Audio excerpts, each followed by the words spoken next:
Hoy para esta serie de ESIS Talks y para la Fundación ESIS, pues es un gran motivo de satisfacción tener a Miguel Ángel Ballesteros, al general Ballesteros, hoy con nosotros.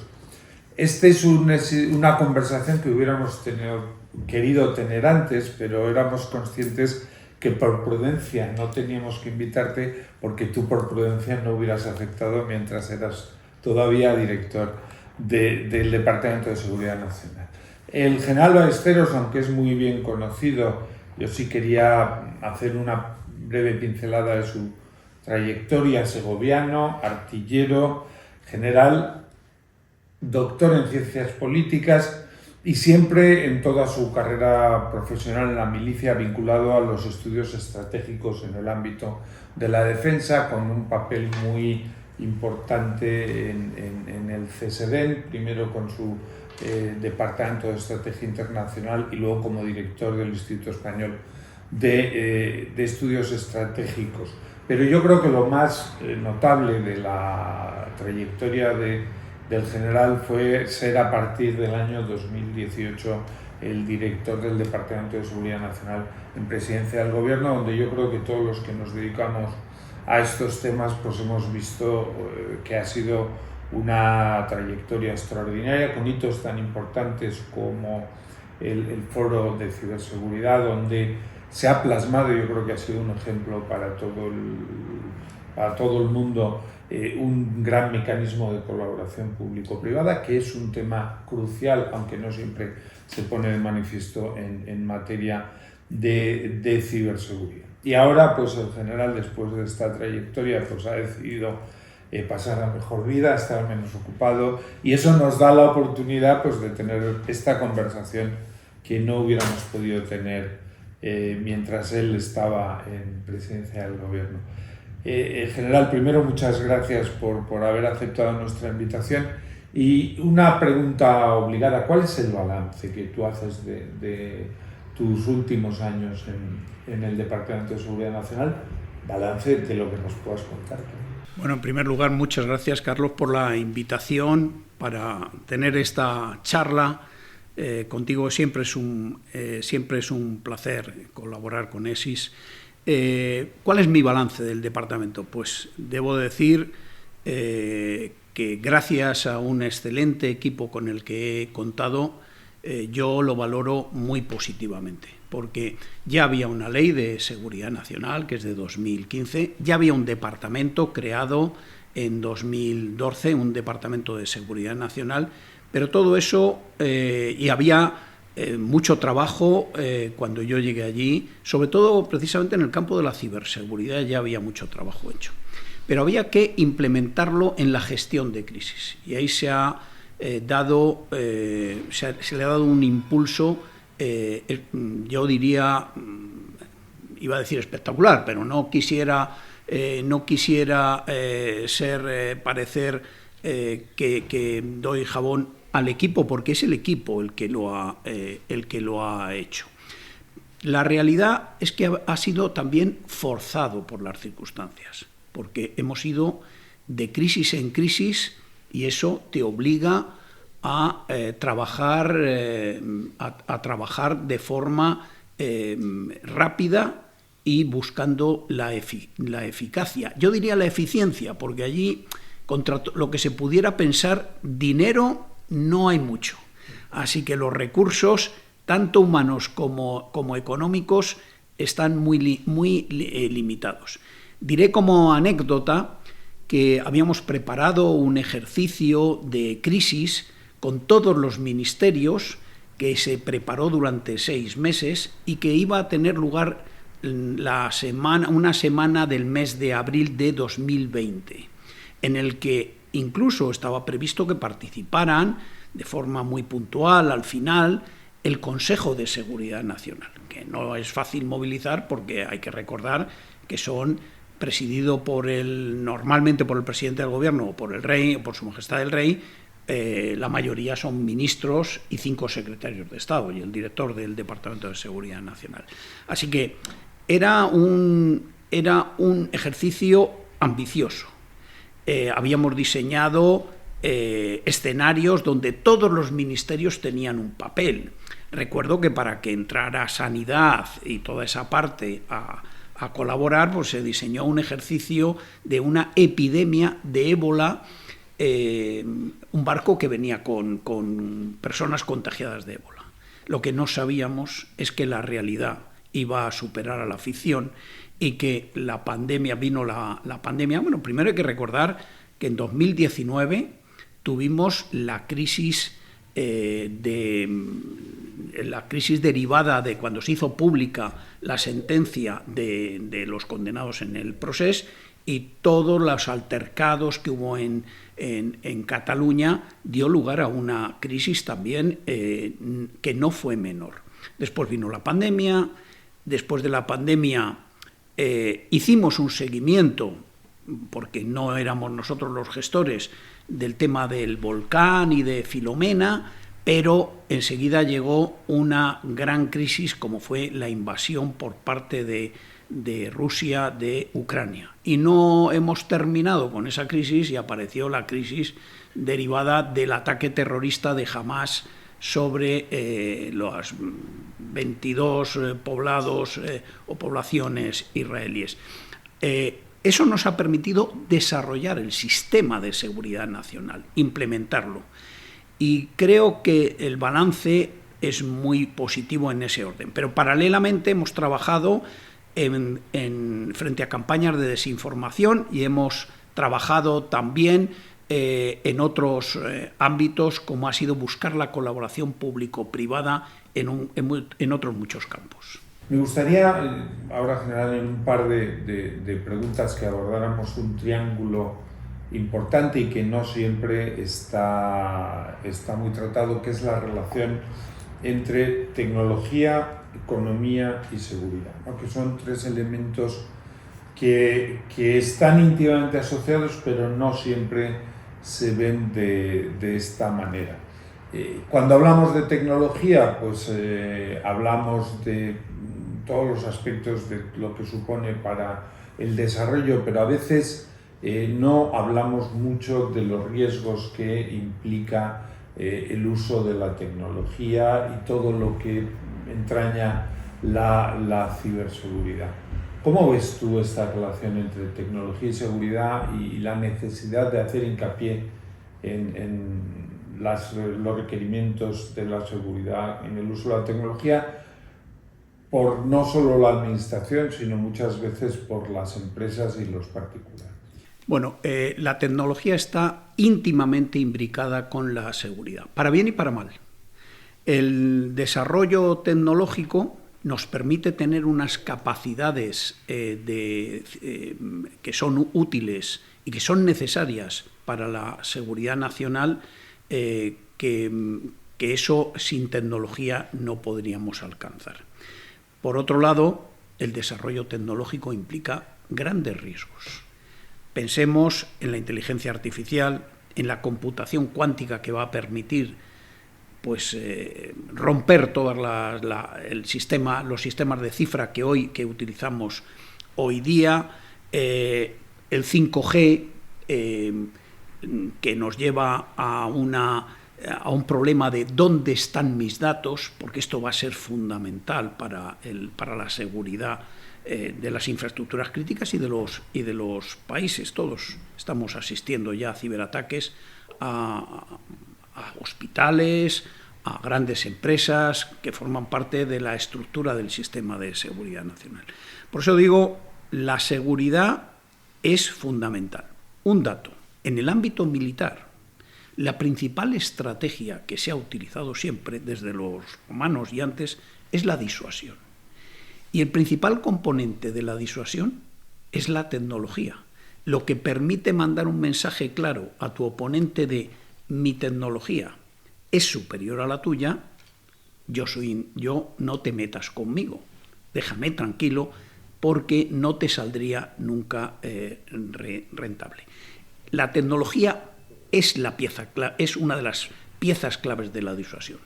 Está también luego el desarrollar capacidades con esa tecnología, y está también la voluntad política de llegar a utilizar esa tecnología y de dejar claro ese mensaje.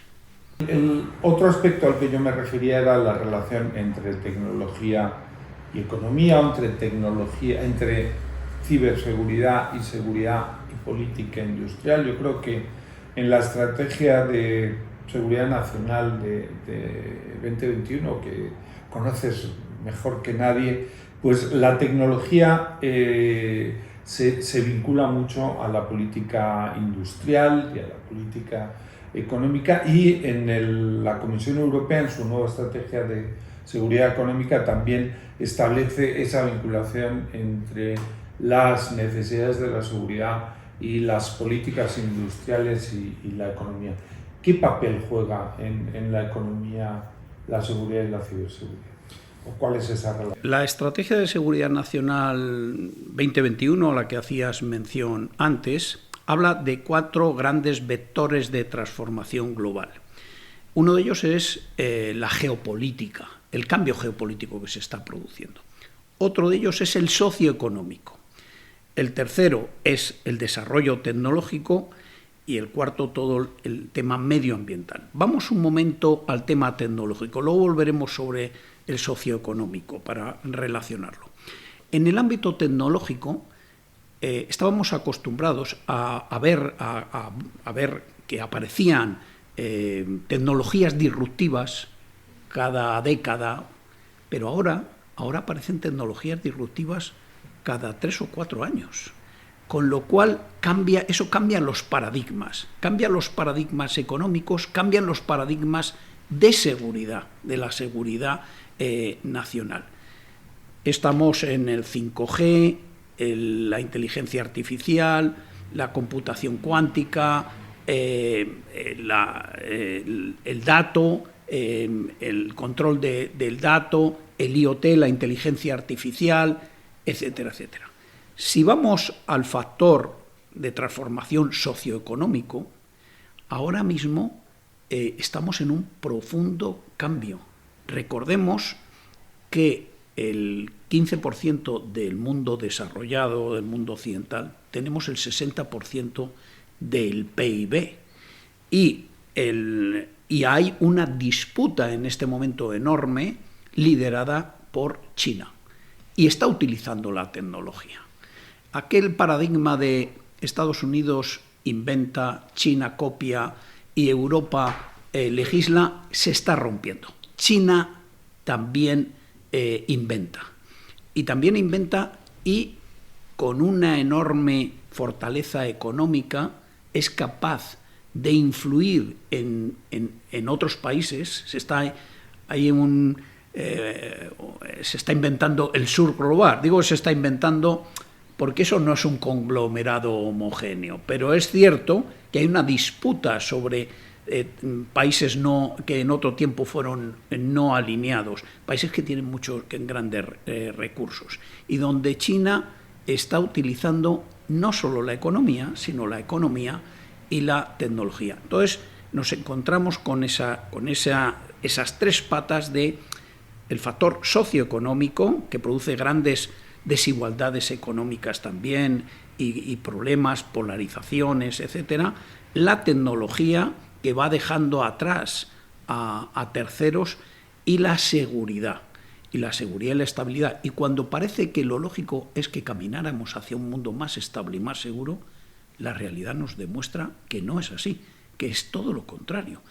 Las guerras entre estados estaban casi terminadas y ahora tenemos un montón de guerras entre estados, incluso en Europa, que creíamos que eso se había terminado con la Segunda Guerra Mundial, porque la guerra de los Balcanes fue una guerra cuasi civil de la antigua Yugoslavia. Ahora estamos viviendo una guerra entre Ucrania y Rusia que pone en cuestión todos los principios y toda la legislación internacional salida precisamente de la Segunda Guerra Mundial y de la Guerra Fría, como son los acuerdos de Helsinki. Bueno, otro de los elementos, y yo creo que eso ha sido uno de los hitos de tu trayectoria en la en el Departamento de Seguridad Nacional ha sido esta necesidad de promover la colaboración público-privada entre el sector privado, las empresas y la administración, también la administración civil, y unas capacidades que son extraordinarias, que son las de las capacidades de ciberseguridad de la defensa nacional, ¿no? Y cómo establecer esos mecanismos de colaboración público-privada que permita, pues, tanto a la administración como al sector privado y al empresarial, pues, reforzar sus capacidades en materia de seguridad.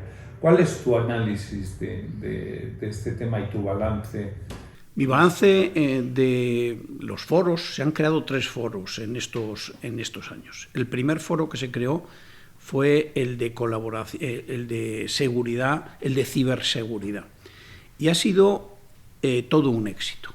Y no ha sido un éxito porque la administración haya podido embridar a las empresas por algún mecanismo. Han sido las empresas las que han querido colaborar con el Departamento de Seguridad Nacional, yo diría con todo el sistema de seguridad nacional. Y es que yo creo que todos los que estamos trabajando en seguridad, en ciberseguridad, somos conscientes de que o trabajamos juntos o estamos abocados al fracaso. Esto es un problema de know-how, es un problema de conocimiento. Y el conocimiento íntegro no lo tiene nadie. Entonces necesitamos colaborar. Debo decir que cuando se puso la creación del foro, que fue en la Estrategia de Ciberseguridad Nacional de 2019, rápidamente me vinieron a ver unos cuantos embajadores para que y todavía no estaba creado el foro, para que les explicara en qué iba a consistir ese foro. Les tuve que decir, bueno, la estrategia marca el camino, pero el objetivo final, la visión, es que no se puede, la administración no puede funcionar por su lado en estas materias y el mundo privado, de lo privado, las empresas, de la universidad, del conocimiento, de la investigación, no puede trabajar por el suyo. Y ahora ya está funcionando, y yo diría que está funcionando muy bien. Y debo decir que a pesar de no tener recursos, porque esto luego Estados Unidos lo implementó, pero lo implementó con la aportación de grandes cantidades de dinero de las grandes empresas. Esto yo creo que también nos tiene que hacer pensar que nosotros nunca vamos a poder llegar a esos niveles, pero también tenemos que pensar que la administración y las empresas también tienen que hacer un esfuerzo para que no todo el mundo trabaje gratis et amore, como han estado trabajando todos los colaboradores en este foro, que han dado lugar a la publicación de 2 libros donde se integran los resultados de los grupos de trabajo, que son el fruto de tomar conciencia de qué problemas comunes tenemos. Ese es el foro de ciberseguridad, pero podría hablar del foro frente a las campañas de desinformación o del foro de la cultura de seguridad nacional, que es muy importante porque los problemas, por ejemplo, de ciberseguridad, vienen muchas veces de la falta de conciencia del ciudadano de a pie, que ahora que el perímetro de la seguridad se ha incrementado enormemente por el teletrabajo, no tiene la suficiente diligencia y la suficiente custodia de sus password y de la metodología que tiene que usar y cómo se tiene que manejar dentro de la red de su empresa. No estoy hablando solo de la administración, porque los problemas son comunes. Pues ahora me vas a permitir, general, que aborde el tema que es, en el debate de la ciberseguridad en España se ha convertido en el elefante en la habitación, que es el tema de la gobernanza pública en materia de ciberseguridad. Partiendo de la base de que lo que vas a expresar es tu opinión puramente personal y no reflejará las ideas del Departamento de Seguridad Nacional, ¿Cómo ves tú este tema de la gobernanza de la ciberseguridad, la gobernanza pública, ¿no? De cómo se tiene que gestionar y hacia dónde tiene que evolucionar España en este tema? Con la aprobación por la Unión Europea de la directiva de la NIS2, que es la directiva de ciberseguridad, se abre un periodo que obliga a los países miembros a legislar con los criterios que establece esa directiva. Y uno de los temas que es necesario abordar en España es la gobernanza que tenemos. Esa gobernanza yo la he vivido durante mis 5 años y medio en el departamento, creo que es mejorable. Y creo que en eso coincidimos todos los que hemos trabajado en el campo de la ciberseguridad. Y esta es una oportunidad de oro para abordarlo. Si tenemos que antes de octubre implementar la NIS2, que va a ser en forma de ley o de Real Decreto Ley, necesariamente ahí debería de estar los cambios de gobernanza. A ver, el problema de la ciberseguridad en todos sus ámbitos, en el de la prevención, análisis, en el de la gestión de los ciberincidentes, etcétera, etcétera, incluso y en otros aspectos, es común a los problemas que tiene la empresa y los problemas que tiene la administración. Cuando hablamos de grandes empresas que gestionan, que son claves en las infraestructuras críticas, pues necesariamente, aunque nosotros seamos yo haya trabajado en lo público, me preocupa exactamente igual, porque mi objetivo es la seguridad de la vida normal del ciudadano, que el ciudadano tenga su vida diaria asegurada sin grandes sobresaltos. Y este es un problema de conocimiento. Y faltan recursos. Falta recurso humano, no solo en España, en toda Europa. Se necesitan grandes cantidades de ingenieros especializados no solo en telecomunicaciones, en informática, en ciberseguridad. Y no los hay. Entonces, y por otro lado, los malos enfocan en un punto y trabajan rápido y bien para ellos, pero para nosotros no. ¿Cuál es la solución? En mi opinión, la centralización. La creación de un órgano con grandes recursos humanos, científicos y materiales, capaz de dar apoyo a todo ese entramado público, toda la administración, que, ojo, no estamos hablando solo de la administración central. El año 2022, por hablar de estadísticas, no voy a hablar de 2023 porque no se han hecho públicas todavía, pero las de 2022, en 2022 la administración sufrió 75 ciberataques críticos. Sufrió en total más de 50.000 ciberataques, pero críticos que causaron un daño enorme, 75, de los cuales 9 lo fueron contra la administración central, 24 contra la administración autonómica y el resto contra la administración local. Entonces, para mí es fundamental que ese conocimiento esté centralizado y que pueda ir en auxilio y en apoyo de cualquier nivel de la administración. Esto sustituye a las empresas, que no sustituye en absoluto, pero sí que haya un organismo por arriba, superior, que es capaz de trabajar todos los procedimientos que utilizan esos hackers, que es capaz de trabajar en las vacunas, que es capaz de ir en auxilio y en apoyo tanto de lo público como de lo privado. Eso exige repensar con el objetivo de ser un país lo más ciberseguro posible, independientemente de que la administración pues, está descentralizada y está bien descentralizada, se ha acercado al ciudadano, pero en materia de ciberseguridad no hay fronteras. Y la clave es el conocimiento. Por eso mi postura personal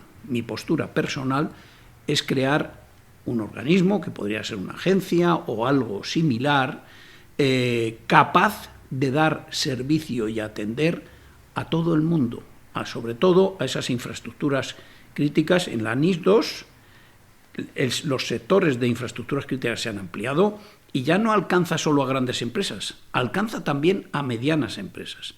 Y les alcanza con amenazas de multas que pueden alcanzar los 10 millones de euros, que no es una broma.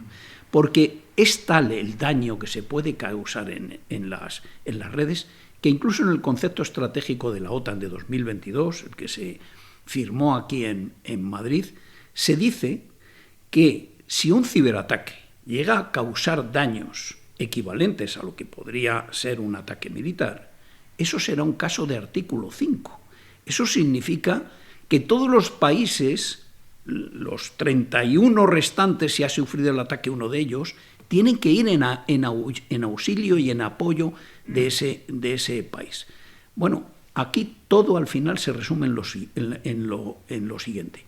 ¿Tú qué sabes hacer frente a este ciberataque?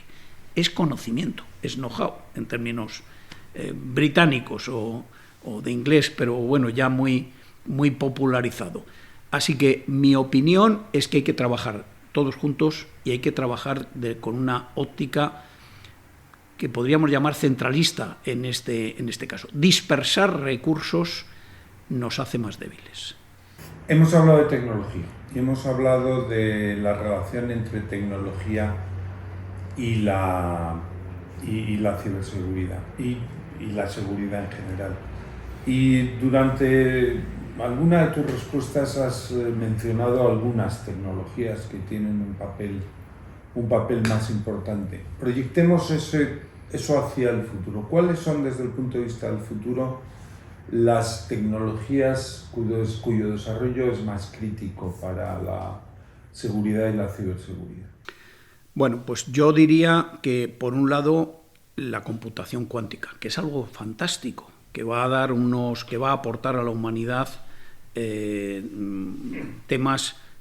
una tecnología muy positiva, pero que es capaz de romper hoy toda la cifra que conocemos hoy día. Habrá que hacer una forma de cifrado nuevo, y esto es importante. Todo lo que es la soberanía del dato. Me preocupa mucho la soberanía del dato. Hoy todo se manda a la nube. La administración tendrá que acabar creando su propia nube o contratando una nube, pero tendrá que acabar en la nube. Pero la pregunta es, ¿dónde están los servidores de la nube? Esto es la soberanía del dato. Y esto es fundamental para la seguridad nacional y evitar que esos datos caigan en manos no deseadas. Se va a generar un problema enorme si no logramos controlar nuestros propios datos. ¿Qué significa esto? Que yo voy a pedir que esos datos que mando a la nube, los servidores estén en territorio nacional, de forma que en un momento determinado se pueda pedir a un juez la intervención de un ordenador o tener la seguridad de que esos datos no están en manos inapropiadas, porque las guerras del futuro van a venir por el ciberespacio. Las guerras son híbridas ya, lo estamos viendo en Ucrania. La guerra, se ha utilizado la energía como herramienta de guerra, la ciberseguridad. El primer grupo de trabajo que se creó cuando se produjo la invasión de Ucrania por Rusia, fue el de ciberseguridad. Ese fue el primer grupo de trabajo que se creó para adoptar medidas. Y debo decir que se creó previamente, es el grupo de trabajo, pero previamente se había creado una célula de coordinación entre los ministerios. Esa célula de coordinación tuvo su primera reunión y se reunió diariamente, pero tuvo su primera reunión un mes antes de la invasión de Rusia.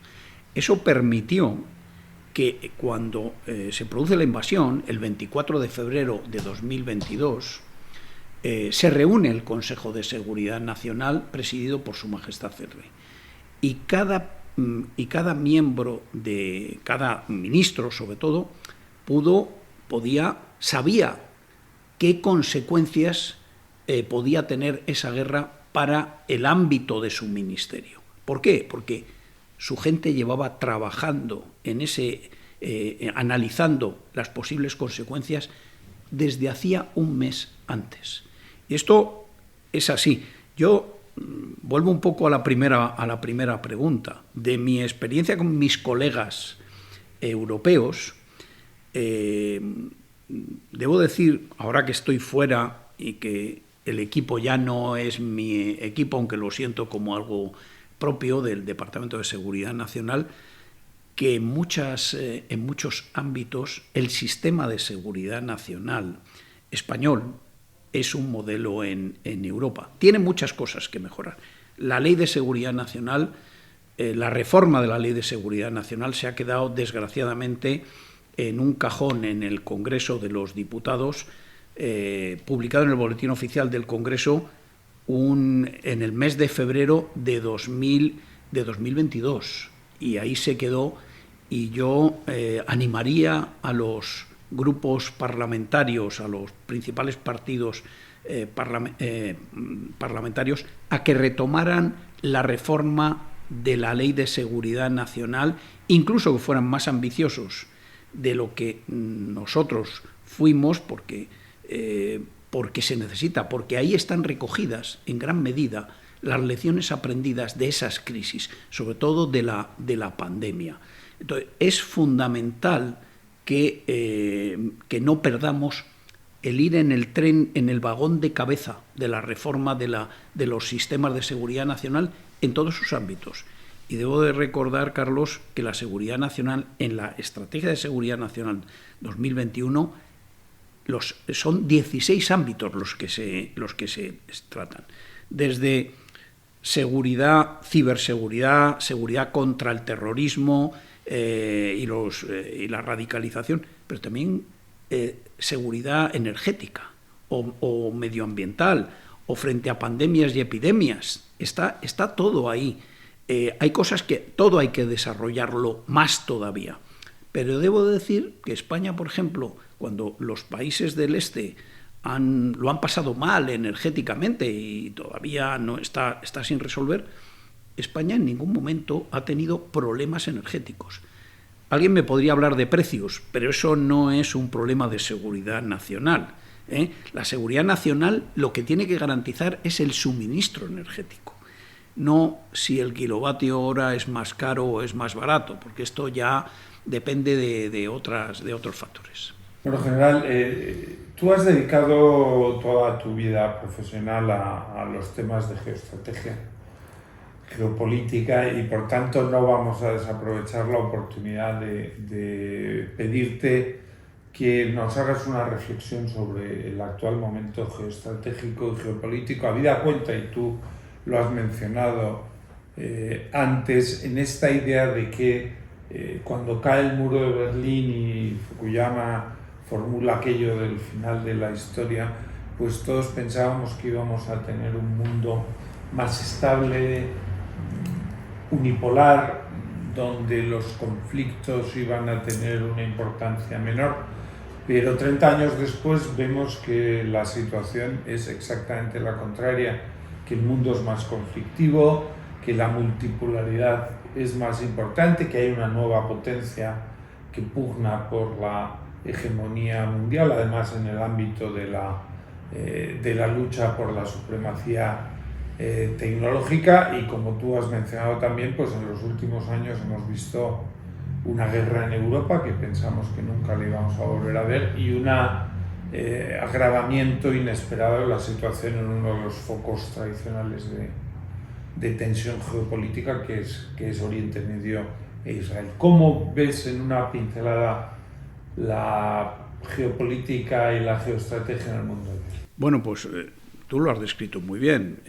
Vivimos en un mundo que los americanos llamarían VUCA, volátil, indeterminado, complejo, ambiguo, y eso hace que que vivamos una situación de permanente inquietud con el mundo. Pero es que además ese mundo que nos permitió disfrutar de los llamados réditos de la paz, que permitió bajar el gasto militar después de la caída del muro de Berlín, porque solo quedaba un hegemón, un poder hegemónico que era Estados Unidos, con lo que ello conllevaba de libertad, de un sistema basado en la libertad, en la economía de libre mercado, en las democracias como sistema político. Todo eso está en cuestión, porque han aparecido otras potencias que aspiran o ser potencias mundiales, como es el caso de China, o ser al menos potencias regionales, o potencias regionales con influencia global, como es el caso de Rusia, apoyándose, en el caso de Rusia, en un instrumento que es el instrumento militar. Porque Rusia, a pesar de ser el país más grande del mundo, como todos sabemos, pero más del doble que el siguiente, que es Canadá, por lo tanto, el que más recursos naturales tiene, pues a pesar de todo tiene un Producto Interior Bruto muy parecido al de Italia. Por lo tanto, no parece o no parecía que fuera capaz de desencadenar una guerra de larga duración. Y sin embargo, las circunstancias nos están demostrando un poco lo contrario. Que conste que tengo para mí, que diría Cervantes en el Quijote, que esto no es lo que quería Putin. Putin en Ucrania quería repetir de forma un poco más amplia lo que había, la operación militar especial era lo que había hecho ya en Crimea. Generó una guerra civil en el Valle del Donbass para evitar que el ejército ucraniano se volcara en un ataque sobre Crimea, y eso a él le generaba un problema. Pero nunca pensó que iba a haber una guerra que iba a durar más de 2 años. Su cálculo se equivoca cuando cree que todo el sur de Ucrania, la llamada Novorossia, de la época de Catalina la Grande, ahí hay una mayoría de rusófonos y que le iban a recibir con los brazos abiertos, olvidándose de que cuando a uno le generan una guerra civil que le cuesta 14.000 muertos, genera un efecto contrario a la potencia que ha generado esa guerra civil, y que en este caso es Rusia. O sea, genera un sentimiento antirruso y un refuerzo del nacionalismo ucraniano, que probablemente no era muy grande. Bueno, pues aparece una Rusia que quiere recuperar el Rus de Kiev, de alguna manera, o al menos una influencia enorme, dejarle sin salida al mar a Kiev, con lo cual le obliga a negociar todo y le obliga al final a que haya un gobierno prorruso en Kiev. Probablemente el siguiente país en esa cadena sería Moldavia. Si no, ¿cómo justificamos que lleve desde el final de la Guerra Fría en Transnistria, con el 14º ejército ruso como fuerza, entre comillas, de pacificación, en una zona con 500.000 habitantes, que no tiene mucho sentido si no estás pensando en controlar al final todo Moldavia? Pero al final esto podría, llegado el caso, recordemos que Kaliningrado está aislado. La Segunda Guerra Mundial empezó con el corredor de Danzig, porque los alemanes quisieron conectar Kaliningrado con la Prusia Oriental, con Alemania, y ahora ese problema lo tiene Rusia. Es verdad que cuando se introdujo en la OTAN y en la Unión Europea a Estonia, Letonia, Lituania, se negoció con Rusia para establecer un corredor a través de Lituania que conecta con Bielorrusia, que al final es parte de Rusia prácticamente, y que asegura que a Kaliningrado hay una comunicación protegida, sin aduana, sin poder saber qué es lo que se transporta en esos ferrocarriles, en esa carretera. Bueno, pero antes o después eso no deja de ser una subordinación. Así que no nos olvidemos cómo empezó la Segunda Guerra Mundial. Lituania podría ser una tentación. Es verdad que Lituania son palabras mayores, es miembro de la OTAN. Y entrar en un conflicto con Lituania, yo creo que Putin sabe que es entrar en guerra con la OTAN, lo cual desencadena un escenario que yo creo que nadie quiere, y menos él. Entonces, estamos en un mundo multipolar, un mundo complicado en este momento, donde Europa es muy importante que sepa posicionarse, cohesionarse y sepa posicionarse para jugar un papel relevante, porque si no pasaremos a ser irrelevantes en este escenario mundial.